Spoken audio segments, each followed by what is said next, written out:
Deməli, deyirik ki, Neymana görə konteyner iki hissədən ibarətdir. Bir mərkəzi hissə, bir də periferiya hissəsi. Yəni bu hissə mərkəzi olan dediyimiz sistem blokunun içində olanlardır. Periferiya dediyimiz kənardan qoşulanlardır. Burada deməli bizim oxuyanda istisnamız nədir ümumiyyətlə? Ki, kitabı oxuyanda da görəcəksiniz. Bir monitordur, bu hissəyə aiddir. Bir də klaviatura bu hissəyə aiddir. Monitorla klaviatura. Yerdə qalan hər şey periferiya ilə, yəni Neymandan indiki sistemə düz gəlir. Yəni bu nə deməkdir? Bax normalda Neymana görə giriş-çıxış qurğuları ki, burada göstərilənlər, bu periferiya hissəsidir. Monitordur, klaviaturadır, bunlar da giriş-çıxışa aiddir. Monitor çıxışdır, klaviatura girişdir. Ancaq biz deyirik ki, bizim işlətdiyimiz kompüterlər, yəni fərdi kompüterlər, yaranıb 1981-ci ildən sonra. Yəni kütləvi istehsal 1981-dədir. Buna görə də fərdi kompüterin 3 əsas tərkib hissəsi var. Sistem bloku, monitor, bir də klaviatura. İzah elədiyimiz texniki təminat mövzusu. Demək, sistem bloku, monitor, klaviatura. Bu üç dənəsi əsas tərkib hissəsidir. Buna görə də bizə testdə düşsə ki, periferik qurğuları göstərin, monitor, klaviatura, bir də mərkəzi hissədən başqa, yəni yerdə qalanlar periferik olur. Yəni vəsaitin qeyd elədiyi giriş-çıxışların monitor, klaviaturadan başqa hamısı periferik qurğudur. Monitorla klaviatura niyə periferik saymırıq? Çünki onlar olmasa kompüter almağın mənası olmaz bizə görə. Çünki əvvəllər biz internet mövzusuna deyəcəyik ki, əvvəllər kompüter elmi hərbi məqsədlər üçün istehsal olunub ki, adi məsələn monitor 3-cü nəsil kompüterlərdə yaradılıb. Yəni Neymanın vaxtında monitor yox idi. Amma biz hal-hazırda kompüteri monitora görə alırıq. Yəni istifadə etdiyimiz demək olar ki, bütün hər şey monitorla bağlıdır. Yəni görüntü ilə bağlı. Ekran bizə lazımdır. Buna görə monitor, klaviatura periferik deyil, əsas tərkib hissəsidir. Testdə periferik deyəndə nəyi götürəcək? Kənardan qoşulan qurğuları. Yəni onlar olmasa da kompüter işləyə bilər. Biz buna periferik qurğu deyirik. Deməli, gəlirik indi periferik hissə, periferiya hissəsi. Burada var idarəetmə pultu, xarici yaddaş qurğusu, bir də giriş-çıxış qurğuları. Başlayaq elə giriş-çıxış qurğularından. Giriş-çıxış qurğuları dediyimiz 3 hissəyə ayrılır. 1. Yalnız giriş qurğuları, 2. Yalnız çıxış qurğuları, bir də həm giriş, həm çıxış qurğuları, yəni hər iki funksiyanı yerinə yetirənlər. Ki, sizə sxem üzərindən göstərək. Bax burada giriş deyəndə ümumiyyətlə qurğunun funksiyasını bilirsinizsə, artıq onun giriş-çıxış olduğunu müəyyən etmək rahatdır. Elə bir-iki səhifədə bu bir səhifə olar təxmini. Bunun funksiyalarından danışır. Məsələn, klaviatura nədir? Verilənləri mətn kimi kompüterə daxil etmək. Yəni mən yazıram, kompüterə daxil edir, mən onu monitorda görürəm. Deməli, klaviatura giriş qurğusudur. Kamera nə edir? Mənim şəklimi çəkir, monitora göndərir. Deməli, bu da giriş qurğusudur. Skanner nədir? Şəkli və yaxud da PDF-i skan eləyir, yəni qrafik təsvirini çıxarır. Yəni qrafik təsvirini monitora göndərir. Məsələn, kağızı şəkil kimi ya da PDF kimi yaddaşda saxlayıram. Deməli, bu da giriş qurğusudur. Digitizer, qrafiki planşet deyirik. Mən yazıram, ekranda məlumatı bizə göstərmiş olur. Və bu giriş qurğusudur.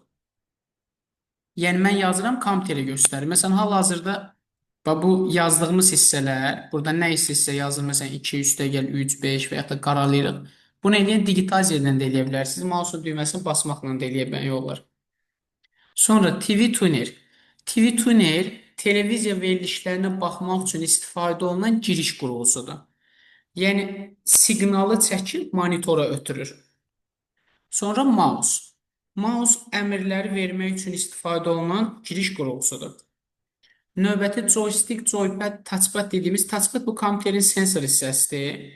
Bunların hamısı mouse'un bir növüdür. Joystick, joypad oyun oynadığımız mouse'lardır. Yəni hamısı mouse funksiyasıdır. Buna görə deyirik ki, bunlar giriş qurğusudur. Trackball bu da mouse'un növüdür. Pen mouse. Pen mouse da qələm mouse'dur. Trackball da yanında bu mouse'un bu hissəsində bir diricək olur. Bu yumruğun kənarında ayrıca belə knopka kimi. Yəni bunlar mouse'un növləridir hamısı. Buna görə bunların hamısı giriş qurğusu. Gəlirik çıxışlara. Çıxış qurğuları. Monitor mənə görüntü ötürür. Deməli, çıxış qurğusudur. Printer mənə vərəq çıxarır. Deməli, çıxış qurğusudur.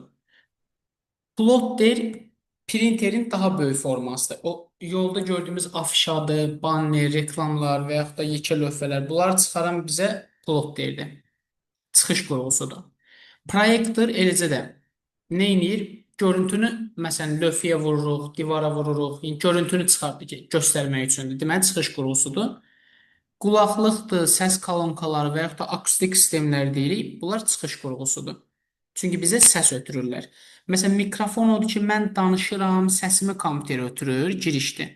Amma kolonka çıxış qurğusudur. O mənə informasiya ötürür. Bir də həm giriş, həm çıxış qurğuları var. Məsələn, sensor ekran. Həm monitor kimi istifadə olunur, həm də klaviatura kimi istifadə edə bilirəm. Deməli, həm girişdir, həm çıxışdır. Və yaxud da sonra modem. Modem nə edir? Həm məndən məlumatı başqa yerə aparır, həm başqa şəxsin məlumatını mənə gətirir.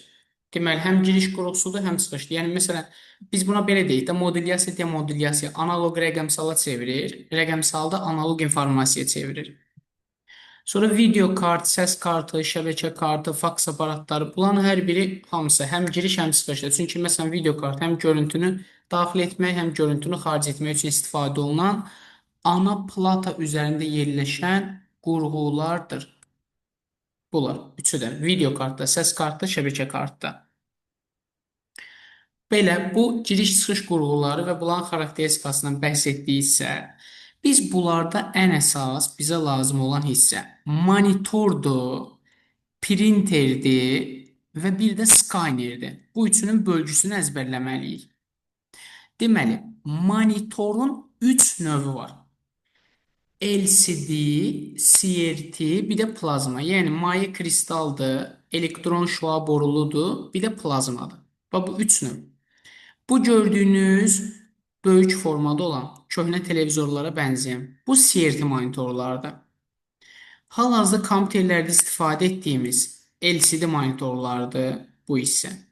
Bir də televizorlarda istifadə etdiyimiz plazmalardır. Və burada plazmanın qabağında bu LCD sözü yanlışdır. Bu səhv düşüb. Bu belə. Sonra gəlirik nəyə? Monitorun ən əsas düşən hissə monitordan monitorun keyfiyyətini və yaxud da kəmiyyətini soruşur bizdən. Monitorun keyfiyyəti, yəni daha rəngarəng görünməsi pikseldən asılıdır. Piksel ekrandakı nöqtələrdir. Tor xəttlərinə bölünür ekran, o da kiçik-kiçik nöqtələrə. Yəni nə qədər çox nöqtə olarsa, o qədər daha keyfiyyətli görsənir monitor. Deməli, monitorun keyfiyyəti pikseldə, kəmiyyəti düyümdən asılıdır və yaxud da düyümlə ölçülür deyirik. Bu da kəmiyyətin ölçü vahidi. Bütün kompüterdə piksellərin çoxluğu və yaxud da ekranın keyfiyyətli göstərilməsi video kartdan asılıdır və yaxud da video yaddaşdan asılı deyirik.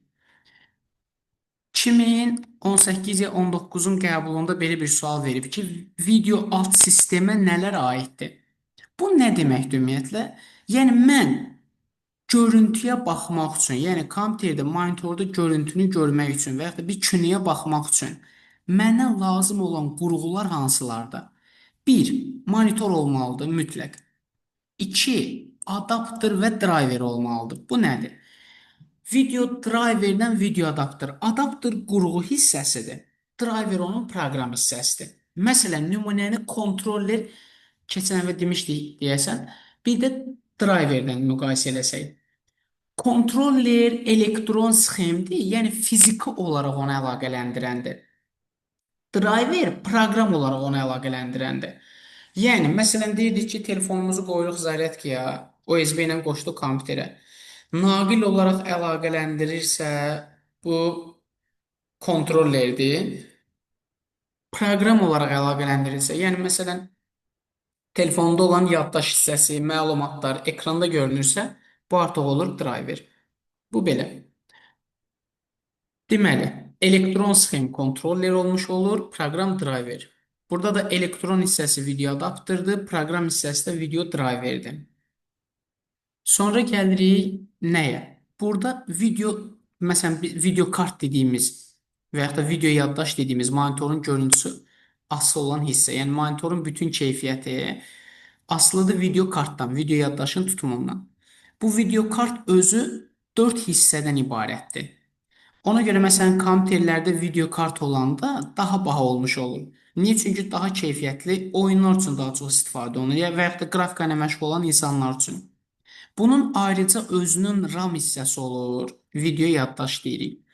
Ayrıca özünün prosessoru olur, GPU dediyimiz qrafik prosessor.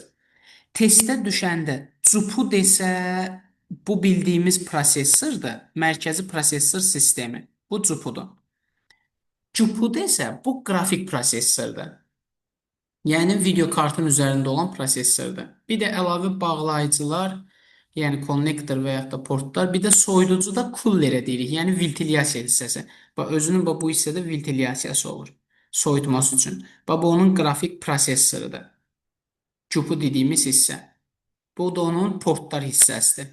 Kənardan məsələn monitor qoşmaq üçün və yaxud da proyektor qoşmaq üçün HDMI deyirik və yaxud da DVI deyirik, köhnə olan VGA deyirik. Bunlar portlardır.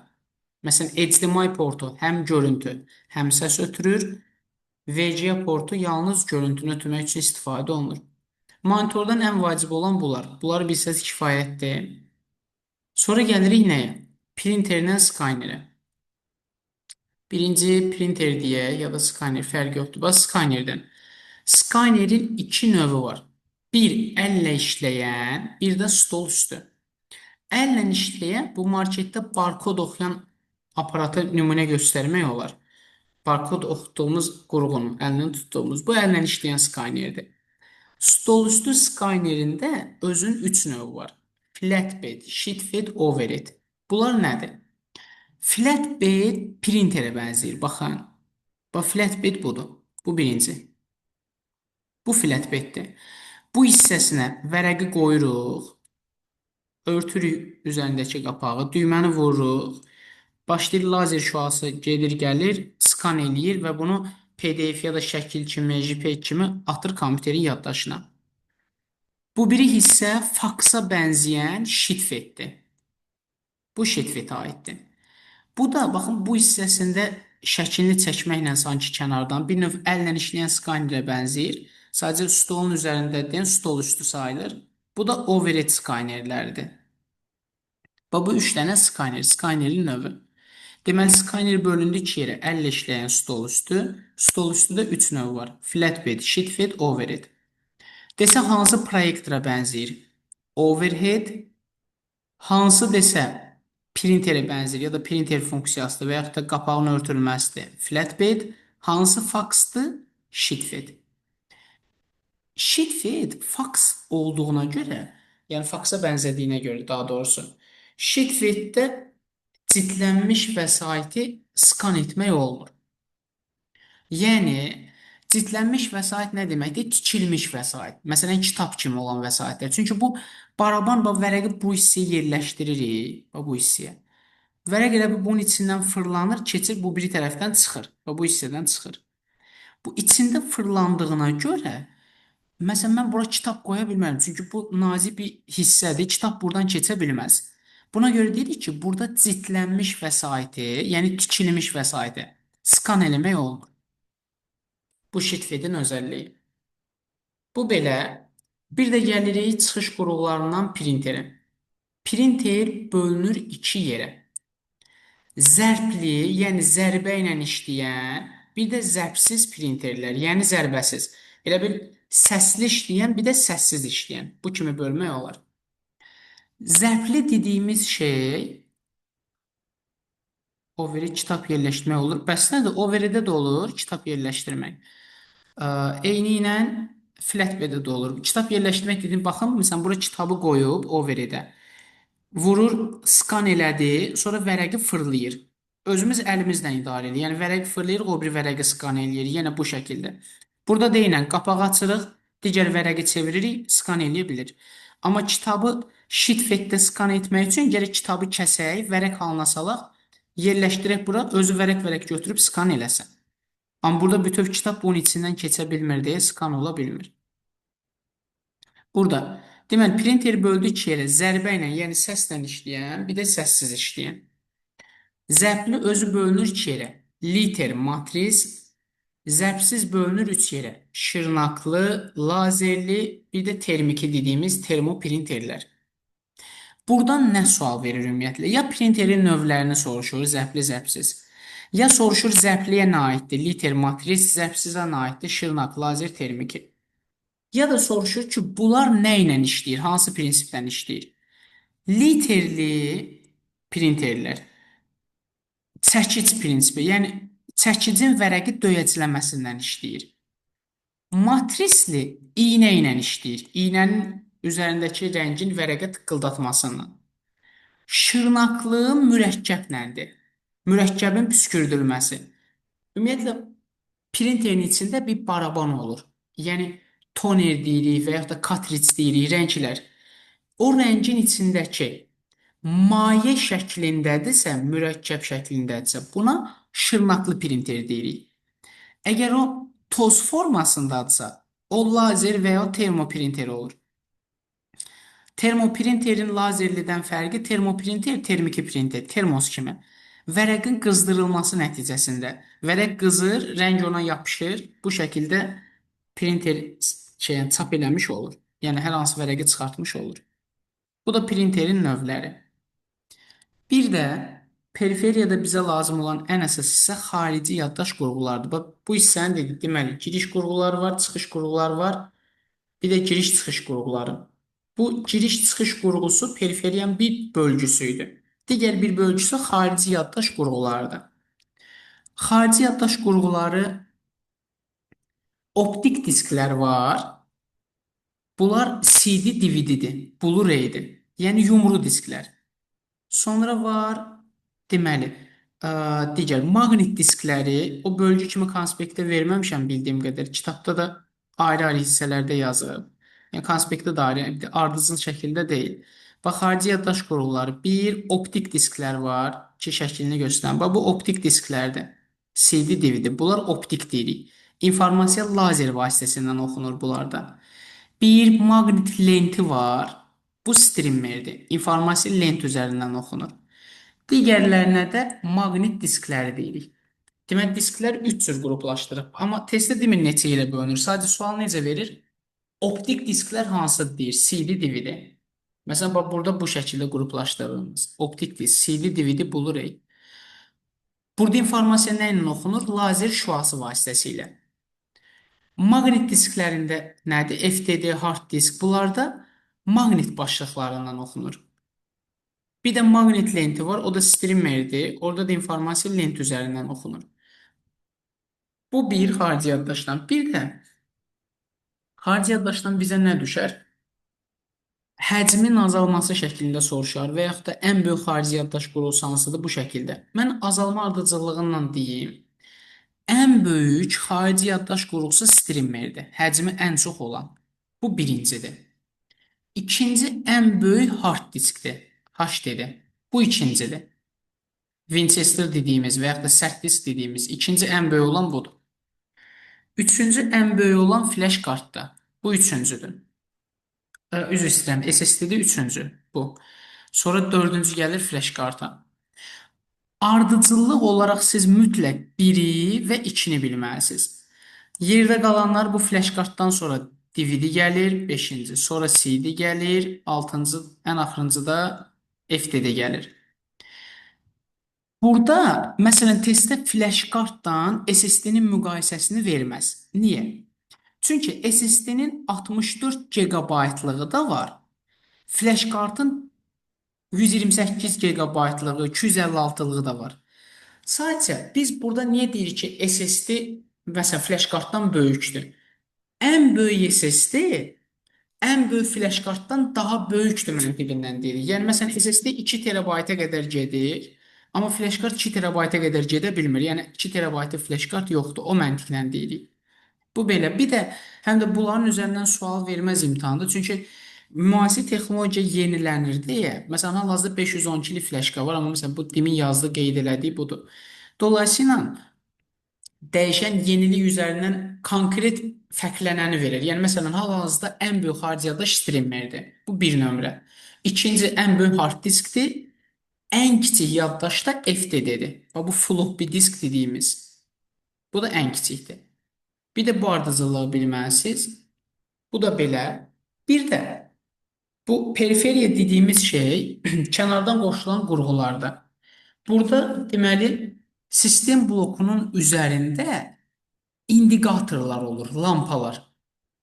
Bunların funksiyası nədir? Məsələn, power düyməsinin üstündə olur, Wi-Fi düyməsinin üstündə olur, bəzən escape-də olur, numlock-da olur, caps lock-da olur. İndikator siqnaldır, lampadır. Yəni sistemin vəziyyəti haqqında informasiya əks etdirən işıq lampalarına deyirik. Bunlar olur indikatorlar. Bir də bunu bilin. Portlar da periferik qurğunu mərkəzi hissəyə qoşmaq üçün olanlardır. Ana platanın üzərində yerləşir. Ardıcıl paralel universal olaraq 3 yerə bölürük. Universal USB-dir, ardıcıl COM-dur, PS2-dir, paralel də LPT, yəni printer scanner qoşduğumuzdur. Bu keçən dəfə verdiyimiz hissədə idi. Mərkəzi periferiyə bağlayan hissə. Və bu hissələr. Bunlar mütləq bilməlisiniz. Buradan sual ya soruşar LPT-yə qoşulan qurğu nədir? Məsələn, 2022-də qəbula bu düşüb. Deyir, Skyner hansı port vasitəsilə kompüterə qoşulur? Variantda LPT yoxdur, variantda USB var. Ümumiyyətlə, USB-yə bütün qurğuları qoşmaq olur deyə o tipli sual olanda rahatdır. Və yaxud da deyir, məsələn, modem hansı portdan qoşula bilər? COM-dan və yaxud da LAN portundan, EJ45-dən. Bu da belə texniki təminatdan olan bilməli olduğunuz keçən dəfəkilər bir də bu. Texniki təminat bu qədər.